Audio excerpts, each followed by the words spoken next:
अध्याय 7। परमात्मा हमारे अंदर है। सभी महात्मा हमें अपने अनुभव से समझाते हैं कि जिस परमात्मा की हमें तलाश है और जिस परमात्मा से मिलकर हमारी आत्मा हमेशा के लिए मरण जन्म के दुखों से बच सकती है, वह कहीं बाहर नहीं है। वो हर एक के शरीर के अंदर है। जिसे मिला है अपने अंदर ही मिला है, और जिसे भी मिलेगा अपने अंदर ही मिलेगा।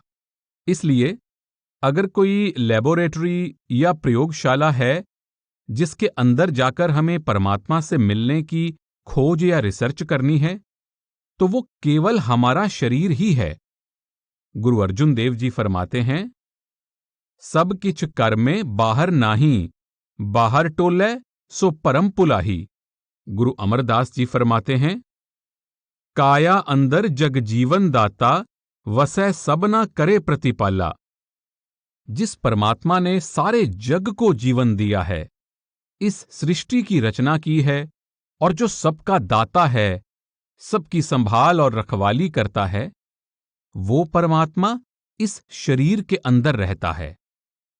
आप समझाते हैं, इस गुफा में अखुट पंडारा, तिस विच वसै हर अलख अपारा। हमारा ये शरीर केवल आत्मा के रहने की ही गुफा नहीं है, वो परमात्मा भी, जो अलख और अगम है, इस गुफा यानी शरीर के अंदर ही है। फिर एक और स्थान पर आप फरमाते हैं, काया अंदर आपे वसै, अलख न लखिया जाई, मनमुख मुगद बूझे नाही, बाहर पालन जाई। वो परमात्मा खुद हमारे शरीर के अंदर बैठा हुआ है। हम उसे बाहरी आंखों के द्वारा बाहर ढूंढने की कोशिश करते हैं। वो हमें कैसे नजर आ सकता है? हम मनमुख हैं, मुगद और गवार हैं। जो चीज हमारे घर के अंदर है, हम उसे बाहर ढूंढ रहे हैं। कबीर साहब का भी यही अनुभव है। जा कारण जग ढूंढिया, सो तो घट ही माहें, पर्दा दिया भरम का, तातें सूझै नाहें। ज्यों तिल माहे तेल है, ज्यों चकमक में आग, तेरा साईं तुझ में जाग सके तो जाग।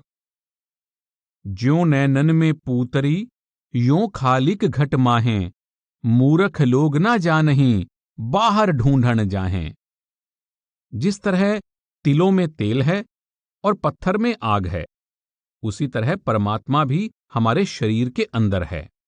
जिस प्रकार आंख के अंदर पुतली है, उसी प्रकार इस दुनिया को बनाने वाला भी हमारी देह के अंदर है। हम लोग मूर्ख हैं, अंधे हैं। उसे अपने शरीर के अंदर तो ढूंढते नहीं, बाहर तलाश करने की कोशिश करते हैं। जिसकी खोज के लिए हम जंगलों पहाड़ों में भटकते फिरते हैं, जिसे हम मंदिरों मस्जिदों में ढूंढते फिरते हैं, वो हमारे शरीर के ही अंदर है। हमारे और मालिक के दरमियान भ्रम का पर्दा है, इसलिए वो हमें दिखाई नहीं देता। इसी प्रकार महात्मा चरणदास जी का अनुभव है, दूध मध्य ज्यों घीव है, मेहंदी माही रंग, जतन बिना निकसै नहीं, चरण दास सो ढंग। जो जाने या भेद कूं, और करे परबेस, सो अविनाशी होत है, छूटै सकल कलेस। इसी प्रकार तुलसी साहब, जो उत्तर प्रदेश में दक्षिणी बाबा के नाम से बड़े प्रसिद्ध महात्मा हुए हैं, अपनी वाणी में कहते हैं, क्यों भटकता फिर रहा तू ए तलाशे यार में, रास्ता शाह रग में है, दिलवर पै जाने के लिए। क्यों उस परमात्मा की तलाश में बाहर भटकते फिर रहे हो? परमात्मा हर एक के अंदर है, और अपने तक पहुंचने का रास्ता भी परमात्मा ने हर एक के अंदर ही रखा है। ईसा मसीह ने भी बाइबल में यही समझाया है, खुदा की बादशाहत तेरे अंदर है। पलटू साहब का भी यही अनुभव है, साहिब साहिब क्या करे, साहिब तेरे पास। वो परमात्मा तो 24 घंटे तुम्हारे साथ तुम्हारे अंदर है, फिर तुम बाहर किसे दिन रात ढूंढते फिर रहे हो? गुरु अमरदास जी फरमाते हैं, सदा हुजूर दूर ना जानो, गुर सबदी हर अंतर पछाण हो। इसी तरह दादू साहब फरमाते हैं, जीव न जाने राम को, राम जीव से पास। गुर के शब्दों बाहिरा, ताथें फिरे उदास। दूर कहें ते दूर हैं, राम रहया भरपूर। नैनहू बिन सूझै नहीं, ताथें रब कति दूर। कोई दौड़े द्वारिका, कोई काशी जाहे। कोई मथुरा कौ चलै, साहिब घट ही माहें।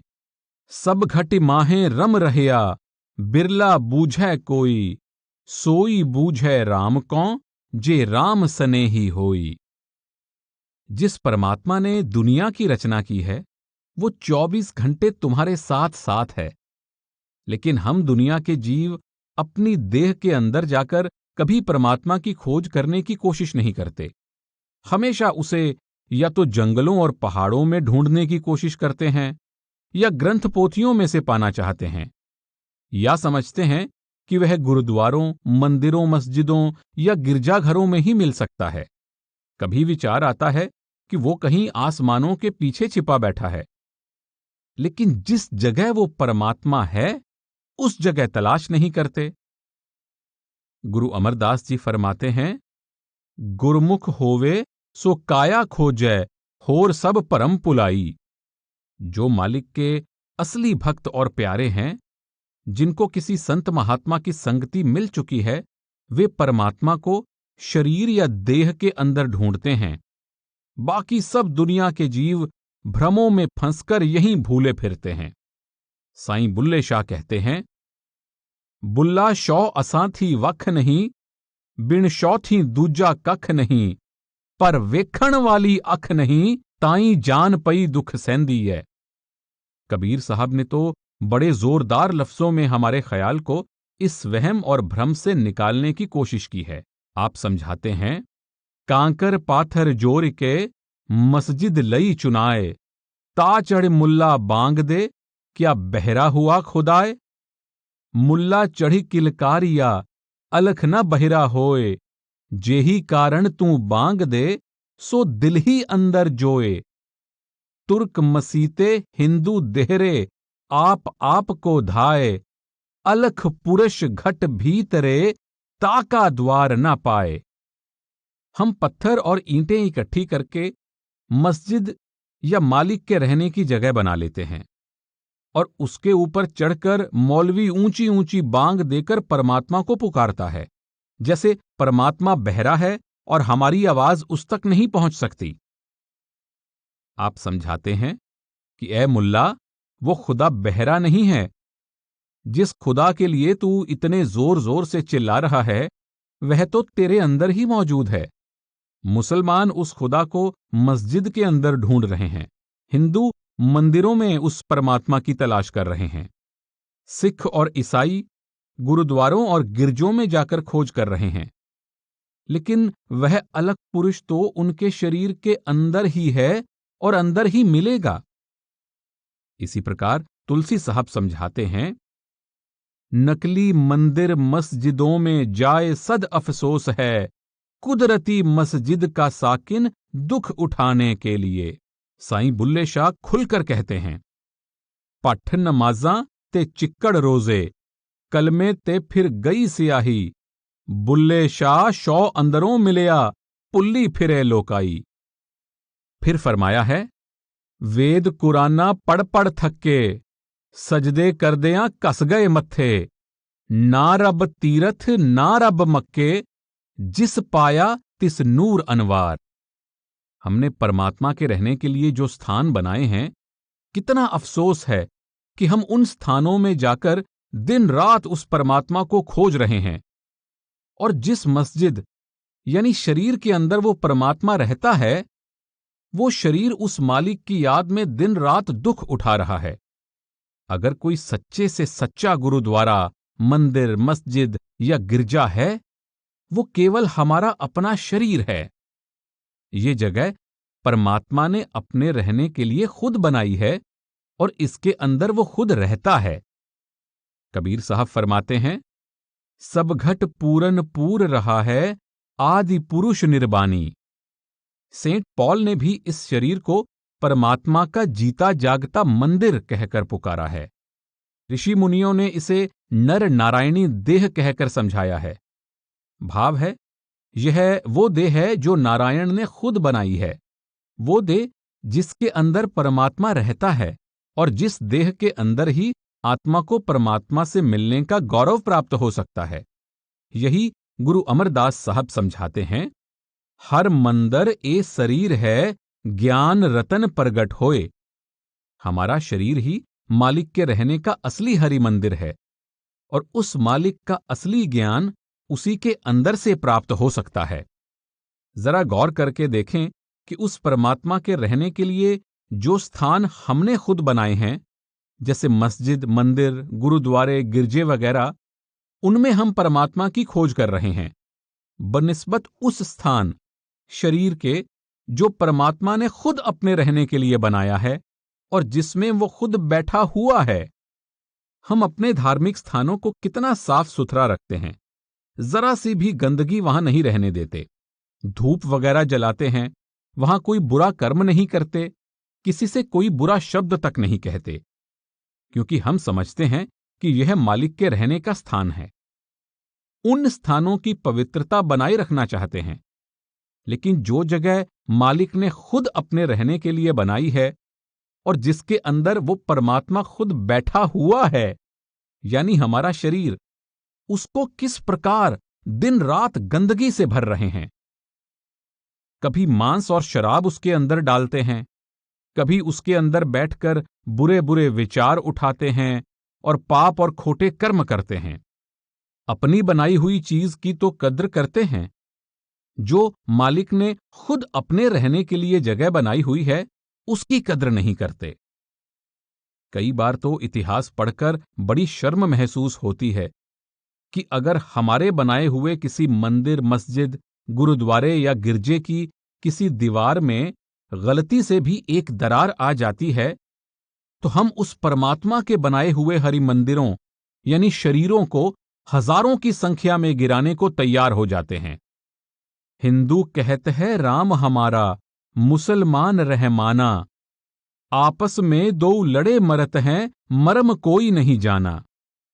इतिहास गवाह है कि इन धर्म स्थानों को लेकर कितने युद्ध और झगड़े हुए, कितने खून खराबे हुए, कितने बच्चे अनाथ हुए, कितनी औरतें विधवा हुईं, और हम इस पर फख्र और गौरव करते हैं।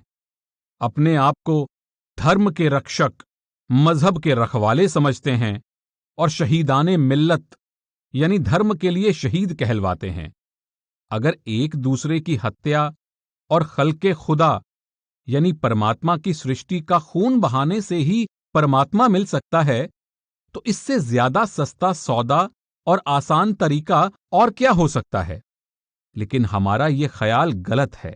जिनका परमात्मा से प्यार है, वे परमात्मा की सृष्टि से भी प्यार करते हैं। जब परमात्मा एक ही है और उस परमात्मा ने ही सबको पैदा किया है, हर एक के अंदर वो खुद ही बैठा हुआ है और हर एक को अपने अंदर ही उसकी खोज करनी है। अगर फिर भी कोई किसी से नफरत करता है, तो वो परमात्मा से नफरत करता है। अगर एक कौम दूसरी कौम को भला बुरा कहती है और एक मजहब दूसरे मजहब वालों के खून का प्यासा है, तो समझना चाहिए कि उस कौम और मजहब के अंदर अभी तक मालिक से मिलने का शौक और प्यार ही पैदा नहीं हुआ, क्योंकि जिसका उस मालिक, उस परमात्मा से प्यार है, वो परमात्मा की रचना से भी जरूर प्यार करेगा। अगर हम किसी से नफरत करते हैं, तो इसका मतलब हुआ कि हम उस परमात्मा से भी नफरत कर रहे हैं जो उसके अंदर बैठा हुआ है और जिसने उसे पैदा किया है। गुरु अमरदास जी फरमाते हैं, जी जंत सब तिस दे सबना का सोई, मंदा किसनो आखिए जे दूजा होई। हे परमात्मा, सब दुनिया के जीव तेरे अपने पैदा किए हुए हैं और तू खुद ही हर एक के अंदर बैठा हुआ है। नीच और बुरा तो मैं उसे कहूं जिसके अंदर कोई और हो या जिसे किसी और ने पैदा किया हो। कबीर साहब भी हमें यही उपदेश देते हैं, अव्वल अल्लाह नूर उपाया, कुदरत के सब बंदे,